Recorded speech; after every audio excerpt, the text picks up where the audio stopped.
Probablement que vous avez déjà entendu dire que dans une conversation, dans des propos, le verbe, ce qui est dit, ne représente qu'une toute petite partie des informations qui sont partagées. Alors, suivant les chiffres, hein, mais on dit qu'il y a entre 20 et 30 du contenu d'un échange qui est verbal et que 70 à 80 d'un échange est non verbal. Alors, quand on dit non verbal, souvent on pense à la gestuelle de la personne. Mais il y a aussi un autre aspect auquel on parle peu, c'est le tonus de la personne.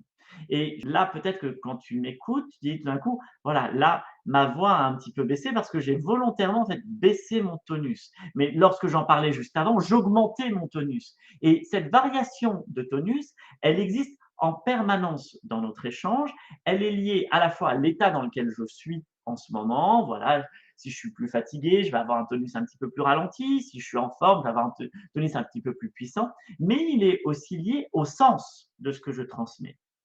En fonction du propos que je souhaite transmettre, je vais adapter mon tonus. Certains disent même que c'est mon propos va suivre mon tonus. Toujours est-il, ce tonus-là, toi, tu le perçois. On perçoit le tonus de l'autre en permanence. C'est cette sensation que tu peux avoir quand tu rentres dans une salle et que tu dis: «Oh, il y a un truc bizarre là». Il y a c'est une question de tonus que tu perçois.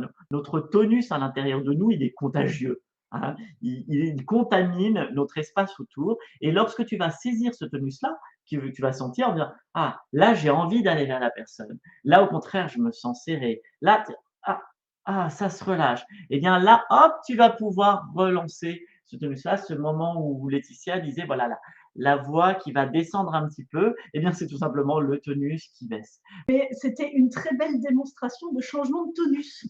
En fait, avant, il a parlé relativement normalement et là, hop, il s'est dit, ah, je vais dire un autre truc qu'on n'avait pas prévu et parler du tonus, c'est le truc qui le fait vibrer. Donc voilà, vous avez une belle démonstration de ce qu'un expert peut vous transmettre comme ça pendant une interview.